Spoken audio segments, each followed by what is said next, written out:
I'm going to show you how to create a natural edge to your lagoon and build bridges in Jurassic World Evolution 2 without mods.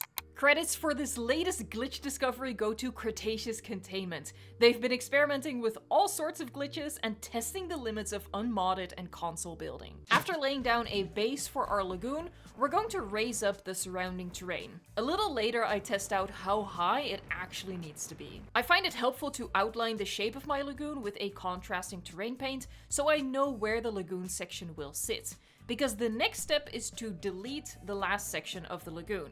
And we're going to bring in the terrain to fill in the gap we left behind. Now we're going to decorate this section as we please. However, it is very important that you only use items that move up and down with the terrain tools. So for example, benches, shipping containers, and guest buildings don't work with this trick. This glitch works with the same principle as the glitch to get a gate on the guest path.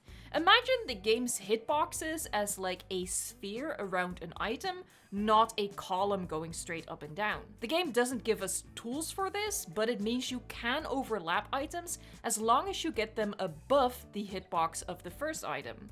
Messing with the terrain allows you to exploit this. Fun little aside, it also works with fences. You can also use this trick to neatly line the rounded edge of your lagoon with path. Unfortunately, path sinks into the lagoon, so this is not how we'll build a bridge. For the purpose of this video, I've quickly decorated a section to make it look natural to show you how it works. Once you are done and you're happy with your natural edge, you grab the lagoon again and you place down a new section.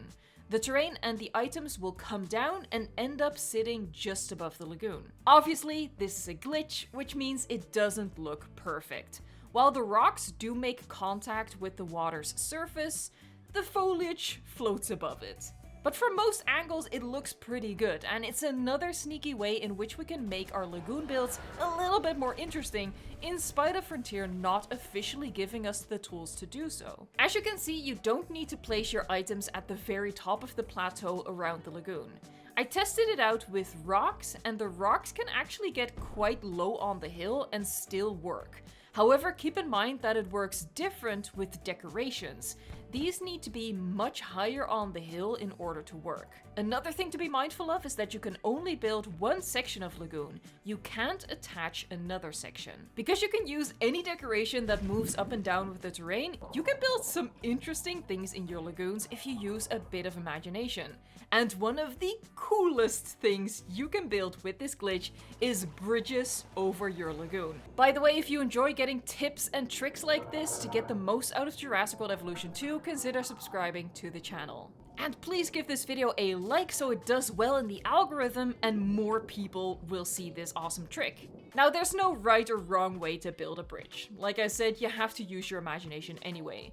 But I found that a bridge looks pretty good with a line of planters on either side, and then a whole lot of the concrete barriers in kind of a railroad track style. This is quite a tedious process, it takes a couple of minutes, but we are so desperate for more to do with and around our lagoons that I think it is well worth the effort. To make it a little easier on myself to line up the items, I flattened the terrain before placing the decorations, and then once I'm done, I raise it back up. Again, very important to use items that move up and down with the terrain.